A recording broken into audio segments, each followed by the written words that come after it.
మన రాష్ట్రం తలరాతను మార్చే ముచ్చట్లు, చర్చలేమన్నా మాట్లాడుకునే జాగేదన్నా ఉన్నదా అంటే, అది మన అసెంబ్లీయే. ఆ అసెంబ్లీకి పోయిన ఎమ్మెల్యేలు మన బతుకులను మార్చే మాటలేమన్నా మాట్లాడతారా?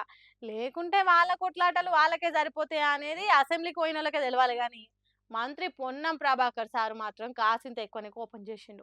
యాక్టింగ్ చేసి మరి బీజేపీ పార్టోళ్ళ పరువు తీసినంత పని చేసిండు. అది ఎట్లనో ఒకసారి చూడండి. కేంద్ర విద్యాలయాలు రాలే, నవోదయ విద్యాలయాలు రాలే, కేంద్ర ప్రభుత్వం నుంచి రావాల్సిన అనేక ప్రత్యేక నిధులు పక్క ఆంధ్ర రాష్ట్రం తీసుకుపోతుంటే ప్రేక్షకుల్లాగా చిన్న బాలుడు ముద్దుపప్పు తిని కూర్చున్నట్టుగా కూర్చున్నాడు. వీళ్ళు మాట్లాడితే ఎట్లా అధ్యక్ష?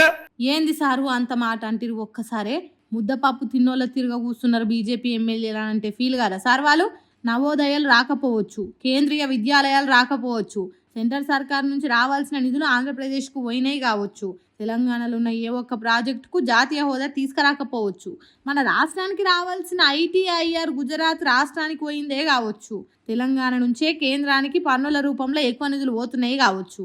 ఆయంత మాత్రాన వాళ్ళని ముద్దపప్పు తిన్న చిన్నపిల్లలు తిరగ కూర్చున్నారని ఎట్లా అంటారు సారు? పాపం ఎంత ఫీల్ అవుతున్నారో ఏమో. చంద్రబాబు సెంటర్ సర్కార్లో చక్రం తిప్పుతుండే, తనని కాదని బీజేపీ పార్టీ ఏం చేయలేదాయే. అట్లా అని తెలంగాణకు నిధులు తీసుకొచ్చేదాన్ని కొట్లాడలేరు. కక్కలేక మింగలేక ఉన్నోళ్ళను ఒక్కసారి ముద్దపప్పు తిన్నోళ్ళ తీరుగా కూర్చున్నారనే వరకు ఎంత బాధపడుతున్నారో ఏమో.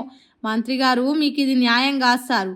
పొన్నం ప్రభాకర్ సారు బీజేపీ పార్టీలను అట్లా అనకుంటూ ఉండాల్సింది కదా. పాపం బీజేపీ ఎమ్మెల్యేలు.